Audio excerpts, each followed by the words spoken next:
আসসালামু আলাইকুম।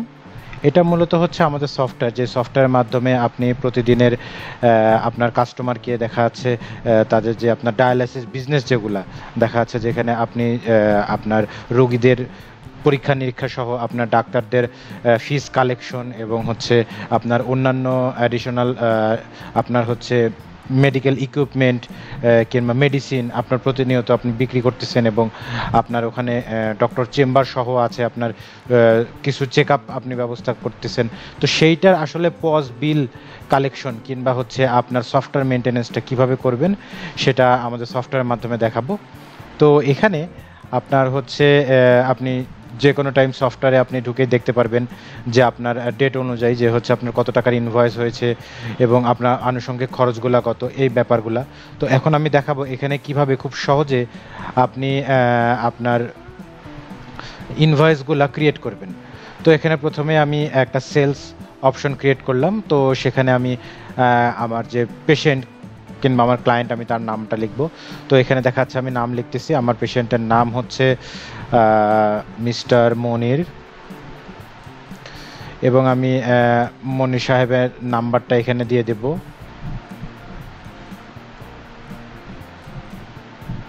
এবার হচ্ছে মনির সাহেবের এজ কত সেটা আমরা এখানে তুলে দিচ্ছি, মেল অথবা ফিমেল সেটা আমরা লিখে দিলাম। এবার আমরা তার অ্যাড্রেসটা লিখে দিচ্ছি। তার অ্যাড্রেসটা হচ্ছে বাড্ডা, ঢাকা লিখে দিলাম। এভাবে খুব সহজেই কিন্তু আমরা আমাদের ক্লায়েন্ট কিংবা পেশেন্টদের ডেটাগুলো নিতে পারতেছি এবং আমাদের ইনভয়েসটা কত তারিখ আমরা ক্রিয়েট করতেছি সেটা থাকতেছে এবং এটা আমরা কি পারপাস করতেছি, যেমন এটা আমরা একটা ফাইনাল ইনভয়েস তৈরি করব সেটা আমরা দিয়ে দিলাম। এবার হচ্ছে আমরা কি কি সার্ভিসটা সে নিচ্ছে, এখন দেখাচ্ছে সে আমাদের একজন ডক্টরকে দেখিয়েছেন, তো তিনি হচ্ছে কনসালটেন্ট ফি দিবেন ডক্টরের। তো আমরা দেখতে পাচ্ছি আমাদের এখানে কনসালটেন্ট ফি আমাদের দুইজন ডক্টর অলরেডি রেজিস্টার্ড আছেন।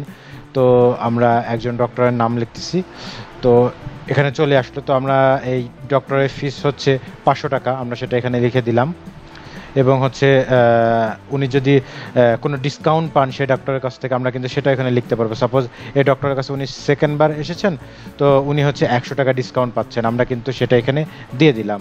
আচ্ছা, এবার হচ্ছে দেখা যাচ্ছে ওনার একটা টেস্ট ছিল, সেটা হচ্ছে ব্লাড টেস্ট দেওয়া হয়েছিল ওনাকে। তো আমরা যদি এখানে ব্লাড লিখি তাহলে আমাদের দেখতে পাচ্ছি ব্লাড টেস্টের আমাদের কয়েকটা এখানে ডেটা আছে, যেমন হচ্ছে ব্লাড টেস্ট, ডায়াবেটিস। তো আমরা দেখা যাচ্ছে ব্লাড টেস্টটা এখানে তার করাবো। তো ব্লাড টেস্টে দেখাচ্ছে 150 টাকা। তো এই তার টোটাল টাকা আসতেছে হচ্ছে 550 টাকা। এখন আমরা দেখতে পাচ্ছি তার বিল কিন্তু টোটাল 550 টাকা। আমরা চাইলে তাকে আরও কিছু ডিসকাউন্ট এখান থেকে করতে পারবো। দেখা যাচ্ছে আমরা 50 টাকা তার টোটালটার উপরে ডিসকাউন্ট করতেছি, আমরা চাইলে সেটা দিতে পারবো।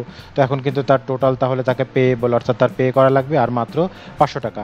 আমরা 500 টাকা যখন হাতে পেয়ে যাব তখন কিন্তু আমরা রিসিভ অ্যামাউন্ট অটো এটা লেখা থাকবে যে হচ্ছে কত টাকা, 500 টাকা। এবার কিন্তু আমরা জাস্ট সেভ করলে আমাদের এই ইনভয়েসটা সেভ হয়ে যাবে। আর আমরা যদি মনে করি এটা সেভ করবো এবং এখন কাস্টমারকে আমরা এটা প্রিন্ট করে দিব, তো আমরা ইনস্ট্যান্ট কিন্তু এখন সেভ অ্যান্ড প্রিন্ট করলে আমাদের ইনভয়েসটা ক্রিয়েট হয়ে যাবে এবং আমাদের একটা ইনভয়েস প্রিন্টে চলে আসবে। তো আমরা যদি সেখানে দেখি আমাদের অফিসিয়াল এরকম প্যাড থাকবে যেখানে আপনার ডায়ালাইসিস কিংবা আপনার প্রতিষ্ঠানের লোগো সহ প্যাড থাকবে এবং যেখানে আমাদের যে ক্লায়েন্ট কিংবা পেশেন্ট তার কিন্তু আমরা ডিটেলগুলো এখানে দেখতে পাচ্ছি।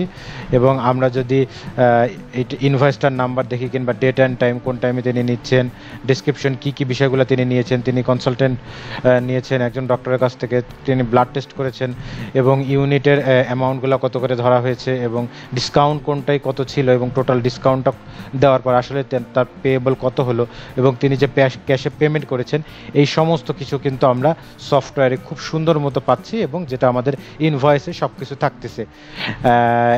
এভাবে আমরা কিন্তু খুব সহজে আমাদের সফটওয়্যারটা ইউজ করে ইনভয়েস ক্রিয়েট করতে পারবো। এবং আমাদের পেশেন্ট যদি কখনো আসার পর তিনি যদি তার সাপোজ একজন পেশেন্ট এখন আমাদের এখানে ইনভয়েস ক্রিয়েট করে গিয়েছেন কিংবা কিছু অ্যামাউন্ট দিয়ে গিয়েছেন, ইনি পরে হলো আবার উনি আসছেন তার রিপোর্ট কিংবা হচ্ছে ইনভয়েসটা আবার নেওয়ার জন্য কিংবা দেখার জন্য তার কিংবা তার অ্যামাউন্টটা কত আছে, তাহলে কিন্তু আমরা জাস্ট যদি লিস্টে লিস্টে যাই যে আমরা কতগুলো সেল করেছি কিংবা ইনভয়েস ক্রিয়েট করেছি, সেখানে কিন্তু আমরা আমাদের সারা দিনের সমস্ত কিছু ডেট ওয়াইজ আমরা যে টুডে ক্লিক করি, আজকের দিনে যতগুলো আমাদের কাজ করা হয়েছে সবগুলো কিন্তু আমরা দেখতে পাবো। এক্ষেত্রে এখানে যদি আমরা সার্চ করি মিস্টার মনির নামে, তো আমরা কিন্তু মনির নামে যে এন্ট্রিটা রয়েছে আমরা কিন্তু এখানে দেখতে পাচ্ছি, এবং তার ইনভয়েস কত বিল হয়েছিল, কত কি আমরা কিন্তু সমস্ত বিষয়টা দেখতে পাচ্ছি। এবং আমরা চাইলে এটাকে আবার এডিট করতে পারবো অথবা আবার আমরা রিপ্রিন্ট করতে পারবো। এভাবেই কিন্তু খুব সহজে আমাদের সফটওয়্যারটা আমরা ইউজ করতে পারবো। আর আমাদের সফটওয়্যারের ভিতর যে আমাদের কনসালটেন্ট ডক্টর যে বিষয়গুলো, যে কনসালটেন্ট ফি আমি কার কার বাবদ নেব, কিংবা আমাদের এখানে মেডিসিন বিক্রি করব, অথবা হচ্ছে দেখা যাচ্ছে আমাদের যে টেস্টগুলো সেগুলো আমরা এন্ট্রি কীভাবে করব, সেটাও কিন্তু খুব সহজে জাস্ট প্রোডাক্টের মধ্যে অ্যাড প্রোডাক্ট ক্লিক করলেই কিন্তু আমরা এখানে খুব সুন্দরভাবে আমাদের প্রোডাক্ট, মানে এটা আসলে প্রোডাক্টের হিসাবেই আমাদের কাউন্টগুলো হবে। দেখা যাচ্ছে আমাদের যে মানে সার্ভিসগুলো রয়েছে সেটা আমরা এখানে এন্ট্রি করব, এবং সেটার যে প্রাইসিং সেটাও কিন্তু আমরা এখানে খুব সুন্দরভাবে দিয়ে দিতে পারবো। এবং এভাবে সেভ করলেই খুব সহজে আমরা এক একটা এন্ট্রিগুলো এখানে দিতে পারবো। আশা করি বুঝতে পেরেছেন। ধন্যবাদ।